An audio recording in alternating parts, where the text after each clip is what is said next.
드라이브 스루 시사 주진우 라이브.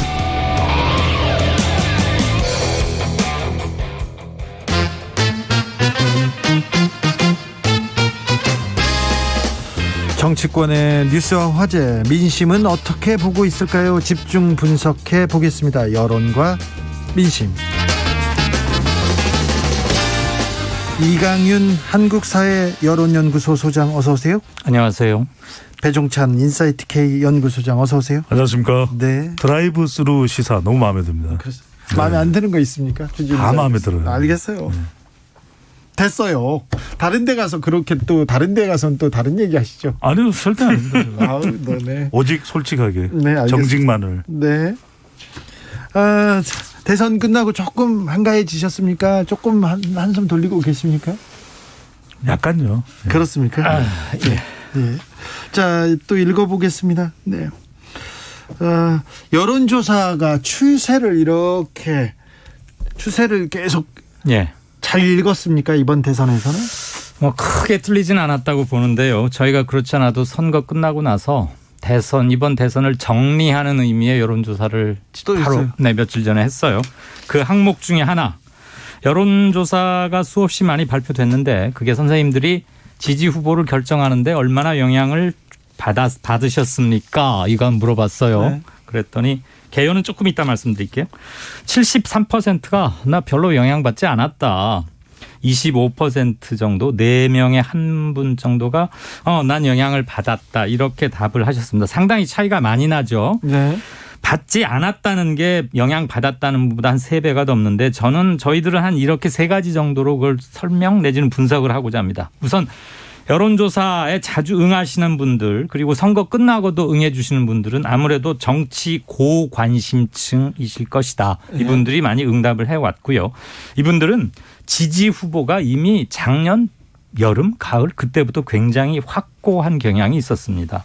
두 번째, 출구조사가 이번에 참 소름 끼치도록 정확했는데 출구조사가 2가지였죠. JTBC는 조금 이제 승패가 아예 좀 엇갈리기도 했어요. 네. 출구조사도 엇갈리는 게 나왔고, 출구조사 이번에 정확히 맞힌 그 출구조사의 샘플은 무려 7만 3천 명이었습니다. 네. 보통 여론조사들은 1,000명이니까 네. 샘플 크기가 굉장히 많이 나고, 세 번째, 또 높아졌죠. 조사가 하도 많고 복잡했고 엇갈리는 조사 결과가 그동안 많이 나왔지 않습니까? 선거 직전까지도. 네. 그러니까 유권자분들께서 야, 이거 너무 헷갈리고 움푹짐푹해. 참고 자료로만 활용하고 나는 내 소신대로 내가 해볼 거야. 이런 분들도 굉장히 많으셨다.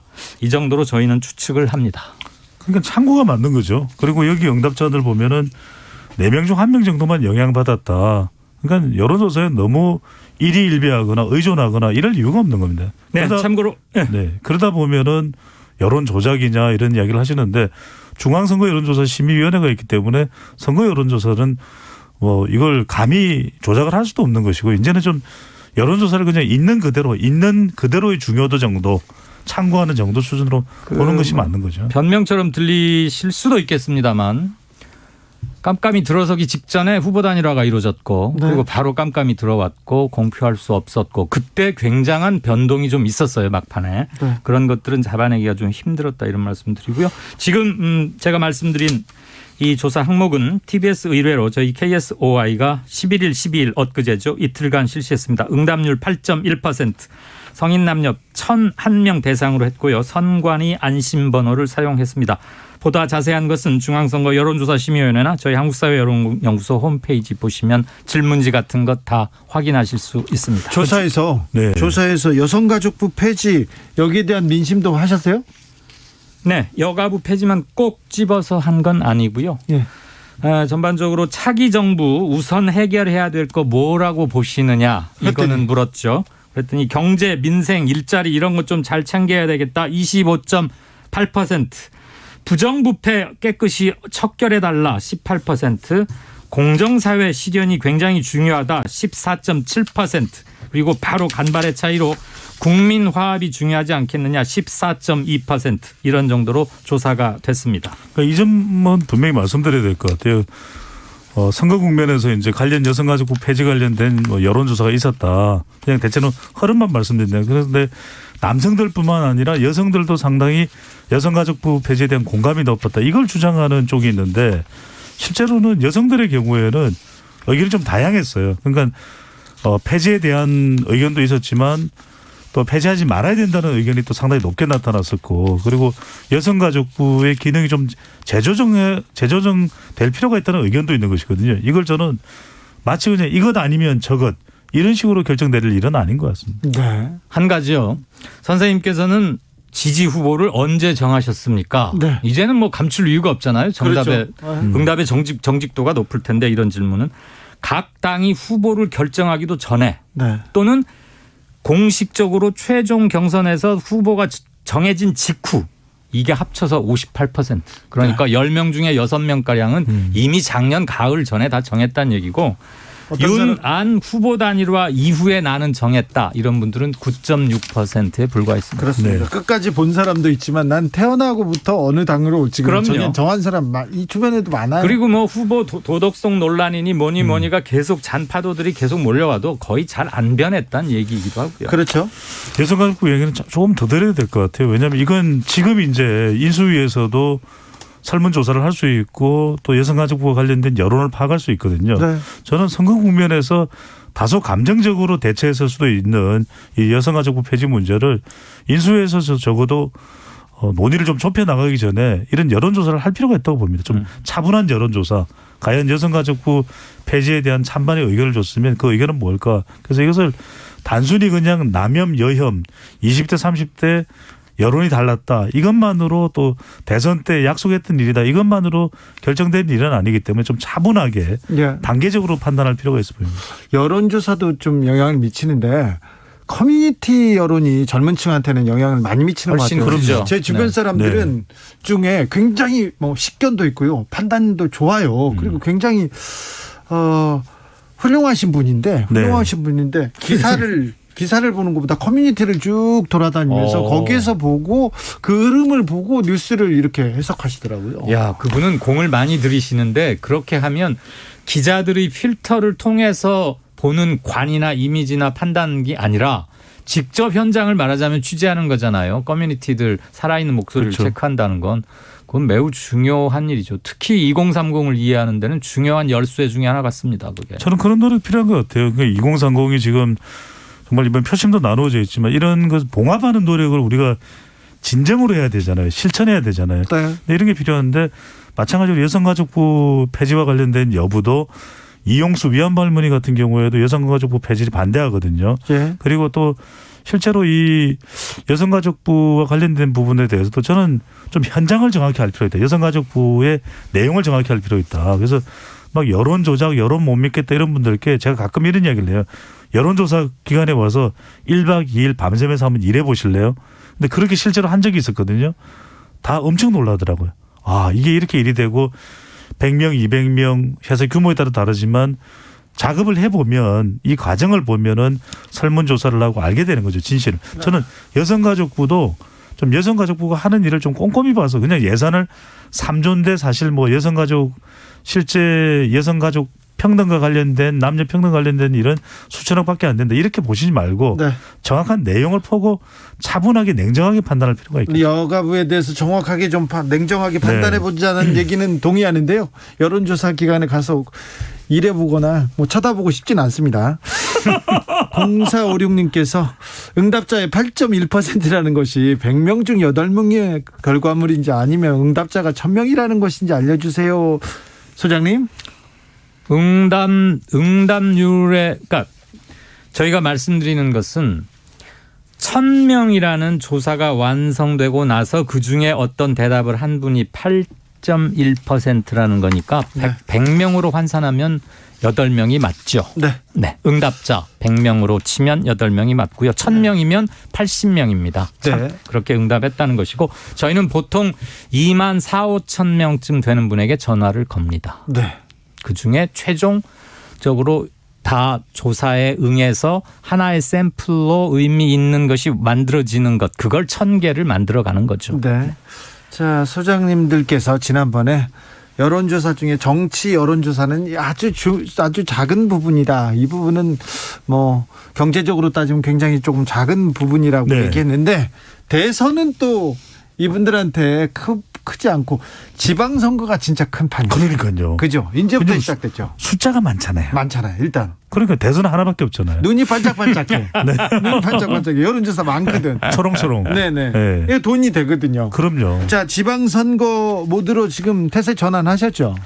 저희는 아직은 아니고요. 네. 좀 지금 인수위 돌아가는 거 그리고 예. 새 정부 첫 과정 이런 것 보면서 그게 음으로 양으로도 지방선거에도 영향을 미칠 거고 그렇죠. 이번 선거 결과가 하도 팽팽하고 묘하게 나오면서 지방선거 출마 예상자들 중에 중간에 포기하거나 불출마 쪽으로 돌아선 분도 꽤 나오고 아직 대진표를 짜기에는 좀 이른 것 같아요. 예. 그래서 지방선거 바로 조사 준비로 들어가기는 좀 그렇고 상황을 좀 지켜본 후에 4월 중순쯤 시작하려고 합니다. 인수위를 지금 그럼 면밀하게 들여다보고 계시겠네요? 네. 뚫어져라 보고 있죠. 뚫어져라. 그런데 네. 어떻습니까? 뚫리지는 않더라고요. 안 들려요?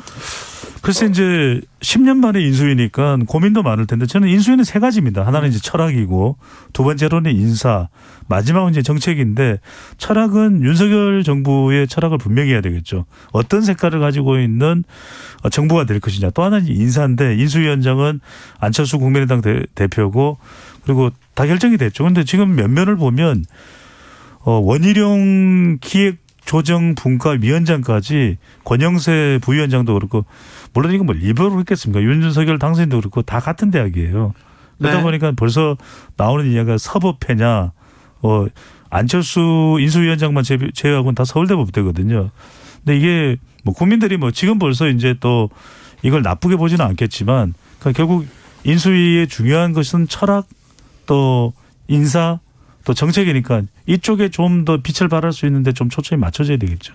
일단 어제 오늘 발표된 인사 가지고 윤석열 정부의 첫 인사를 전체적으로 가늠하기는 좀 이른 감은 네. 있습니다. 다만 그건 느꼈어요. 윤석열 당선자가 자기가 선거 기간 중에 국민들에게 했던 것들 중에서 비교적 많이 기억되는 것들 그리고 좀 논란을 불러일으킨 점에 대해서는 분명히 말한 그대로 일단은 다 하겠다. 네. 이를테면 안철수 위원장의 픽업한 것도 그랬고 네. 여가부 폐지에 대해서도 일요일 날 어제군요. 기자문답 과정에서 아주 분명히 말하더라고요. 보통은 그냥 얼버무리면서 좋은 쪽으로 잘 논의를 해보겠다 이렇게들 말하는 게 십상이었는데 생명이 다했다. 네, 생명이 다했고 여지까지 방식으로는 이제 일할 필요가 없고 개별적으로 법률적 구제 이런 것들을 해나가겠다. 상당히 검사적인 것을 보여주면서 한편으로는 저 부분에 대해서는 확고하구나. 지금 여가부 폐지 가지고 당내에서도 일부 반론이 있었지 않습니까? 더군다나 민주당으로 여성표들이 확 쏠린 것 이게 보통 문제가 아니거든요. 그런데도 일단 폐지하겠다는 것은 기본적으로 가고 이를테면 말잔치를 할 수도 있단 말입니다. 양성평등의 방점을 찍어가면서 화합적인 것으로 좀 잘 해보겠습니다. 이렇게 말해도 누가 뭐라고 할 사람 별로 없을 것 같은데 정치적 수사. 안 하더군요. 네. 탁 끊어버려서 네. 일단은 자기 말한 대로 가는 거구나. 윤석열 그러면 스타일입니다. 지켜봐야죠. 네. 네. 윤석열 스타일이에요. 그 화법에 우리가 앞으로도 몇 달간 좀 더 익숙해지게 될 것 같습니다. 네. 윤세정님께서 저번에 어떤 분이 한 얘기 생각납니다. 어느 누구도 다 대한민국이 잘 되리라는 방향으로 대통령을 뽑았다고요. 그렇습니다. 자, 지방선거 특별히 서울시장, 경기지사 엄청나게 빅뱅, 네. 엄청나게 벌써 관심사인데 어떤 사람들이 이렇게 하마평 어떤 사람들이 오르내리고 있습니까? 우선 서울시장 한번 볼까요? 네. 지금 정말 말 그대로 하마평이고 나와 있는 사람들 거의 다 긁어 모은 건데요. 민주당 측에서는 추미애 전 장관, 임종석 전 청와대 비서실장 그리고 이번에 이재명 후보와 연합했던 김동연 전 후보 그리고 박주민 의원. 저는 네. 사실 개인적으로는 박주민 의원이 가장 경쟁력도 있고 돌파력도 있고 파장도 크지 않을까 그렇게 주목을 합니다. 저쪽 국힘 측에서는 오세훈 시장 재도전이 거의 확실시되면서 네. 선거 치른 지 1년밖에 안 됐고 그때 굉장히 높은 지지율이었기 때문에 다른 대항마가 그렇게 있을까 싶고요. 경기지사 민주당에서는 조정식, 안민석 그리고 염태영 전 수원시장 이런 사람들 이름이 나오고 있고 국힘 측에서는 이현주 전 의원 그리고 대선 후보로도 나왔죠. 유승민 전 의원 등이 거론되고 있는데 저는 이런 거 한번 생각해 보고 싶어요. 경기도에서 이재명 후보가 이겼어요. 윤 후보를 네. 약 5%포인트 차이로. 네. 그게 이재명 이어서 이겼을까? 아니면 민주당 이어서 이겼을까? 물론 민주당의 이재명이긴 합니다만 이재명 개인의 돌파력 민주당이라는 것보다는 이재명 경기 직전의 지사 그게 좀 강하게 작용하지 않았을까. 그렇다고 보면 경기지사가 굉장히 볼만한 싸움터가 되지 않을까. 네, 그렇습니다. 근데 지방선거는 저는 경기도가 가장 중요하겠죠. 무엇보다 서울은 또 이번 대선에서도 개표 결과가 윤석열 후보가 31만 표 이상 앞서는 결과였고 지난번에 19% 차 압승이었죠. 네, 부동산 민심이 또 쉽게 가라앉지 않는 것이고 그만큼 윤석열 당선인을 살린 지역이 이번에 서울이다. 그리고 부동산 민심이다 이런 해석이 나오지 않습니까? 그런 만큼 서울은 저는 간단치가 않을 것 같아요. 그럼 민주당한테 어려운데 그럼 굉장히 어려운 선거죠. 어렵기 때문에 부동산 그리고 경제 민생을 잡을 후보 거기다가 이렇게 전략으로 밀어붙인다면요. 그런 면에서는 김동연 전 부총리가 더 매력적인 인물이죠. 그러니까 부동산 관련해서도 본인은 또 소신이 있었다라고 이야기를 했고 그러니까 박주민 의원의 경우에는 지난해 또 당대표 선거에도 나왔었지만 그렇게 부동산 이슈를 따지고 보면 그렇게 또 매력적이지 않을 수도 있거든요. 네. 저는 그 이제 서울은 대체적으로 오세훈 후보 이건 우리가 어디까지나 전망이니까 네, 네. 오세훈 현 시장의 우세 속에 치열하게 쫓아가야 되는 상황일 텐데 경기는요? 경기도는 그래도 해볼 이재명 만하다. 후보의 여전히 후광이 있거든요. 그리고 또 더불어민주당이 절대 이번 대선 패배를 생각한다면 져서는 안 되는 곳이 경기도인데 네. 그만큼 저는 더불어민주당은 거물이 나와야 될 것 같아요. 예. 예. 이런 점은 있을 것 같아요. 김동연 후보 같은 경우는 물론 캐리어도 좋고 경제 잘 살릴 것 같긴 한데 우리나라가 지극히 중앙 집권화돼 있고 대통령 중심제고 중앙부처의 권한이 막강해서 서울을 비롯한 각 광역이건 일반이건 지자체장들의 역할이나 권능이 실은 굉장히 약합니다. 더군다나 부동산, 집값 문제 그리고 일자리 같은 민생 이거 서울시장, 부산시장 혼자 잘 뽑아놓고 열심히 뛰어다닌다고 갑자기 부동산 가격이 안정되거나 일자리가 팍 늘어나는 일은 솔직히 말하면 거의 없습니다. 아유, 그런 기대는 하지 마셔야. 예, 중앙정부가 어떤 정책을 취하느냐와 함께 우리 경제의 대외 의존도가 너무 높기 때문에 국제경제 환경이 어떻게 돌아가느냐 이런 것에 따라서 우리 화폐금융 부분도 영향을 받고 하니까 다만 한 후보의 캐리어가 어느 쪽에 특장점이 있다는 것이 심리적 도움은 아마도 되겠죠. 뭐 네. 오세훈 시장이 뭐 경제를 잘 알아서 이 민생 뭐 이런 거 하는 건 아니니까요. 근데 우리나라 사람들이 또 견제와 균형에 굉장히 또 예. 그럼요. 중시하지 않습니까? 네. 이번 0.7%의 의미가 네.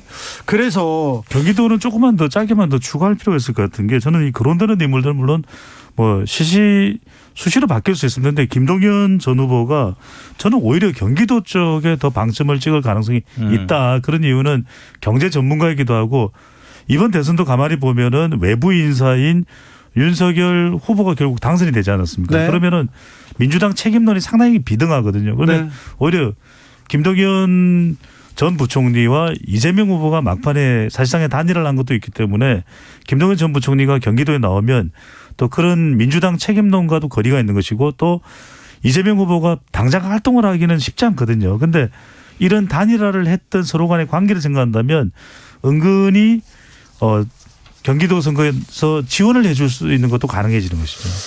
네, 그렇다고 또 서울을 서울을 포기하기가? 네, 포기하자는 말씀은 아니고. 아마 박주민 의원이 서울에 굉장히 공을 많이 들이고 지난번에도 예선에 한번 나오려고 하고 그래서 본인의 출마 의지는 굉장히 강한 데다가 지금 네. 우상호, 박영선 이런 분들 다 불출마로 돌아서서 네. 서울에 지금 마땅한 출마 예상자가 글쎄요. 임종석 정도. 왜? 서울은 주진우 아닌가요? 이 무슨 또 아니 왜냐하면 서울시청을 취재할 때 네. 오세훈 시장 시절에 상당히 예리했잖아요. 소장님 자제할까요? 정신 차리세요. 네, 자제해 주세요. 자제합니다. 네. 주진우 검사 말한 거 아니었어 지금? 자제하십시오. 그분은 인수위로 가실 것 같아요. 네, 자꾸 거론되는데요. 5405님께서 서울 경기 중심 집중된 많은 부분 언제쯤 분산될 수 있을까요? 아우 이 죄송합니다. 얘기 중요한 얘기다. 제가 특별히 조금 놓치고 있었습니다. 저기 말고도 부산, 영남 그리고 다른 지역도 저희가 차근차근 잘 살펴보고 청취자분 있습니다. 말씀은 수도권에 집중된 게 좀 분산돼야 된다는 말씀이신 것 같은데. 네, 그러니까요. 네. 어쨌거나 뭐 둘 다 중요한 얘기죠. 그리고 균형 발전해야죠. 저희들도 마찬가지입니다. 네, 저희들도 인천, 충남, 충북 특히 관심 쏠리는 곳들입니다. 그렇죠. 이번 이번에. 지방선거에서 네. 아주 중요한 곳들이죠. 인천은 어떻게 되죠? 그러니까요. 아, 충청은 어떻게 되죠? 인천, 충남, 네. 충북이 전체 민심의 바로미터라고 할 수도 있는 거예요. 그렇죠. 충북이 중요할 것 같아요. 충북이. 충북이요? 네. 거기에 지금 또 거기는 나경원 의원 전 의원 얘기가 나와가지고. 그러니까 나경원, 노영민 빅매치입니다. 근데 네. 나경원 전 의원은 또 경기도도 이야기가 나오니까. 아버지 그 얘기는 네. 다음 시간에 이어가겠습니다. 여론과 민심 이강윤, 배종찬 두 분 감사합니다. 고맙습니다. 감사합니다. 주진우 라이브 여기서 인사드리겠습니다. 돌발 퀴즈의 정답은 수어였습니다. 수어. 그리고 저는 내일 오후 5시 5분에 돌아오겠습니다. 지금까지 주진우였습니다.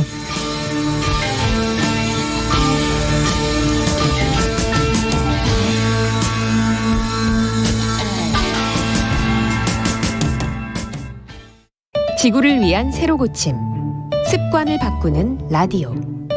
안녕하세요. 이금입니다. 환경부는 작년부터 종이팩 분리 배출 시범 사업을 시행하고 있는데요. 이런 정책이 만들어지기까지 많은 종이팩 활동가들의 노력이 있었습니다. 경상남도 창원의 강혜주 씨예요. 제 생각에는 우유팩 수거함이 많이 있어야지 많은 사람들이 우유팩이 종이랑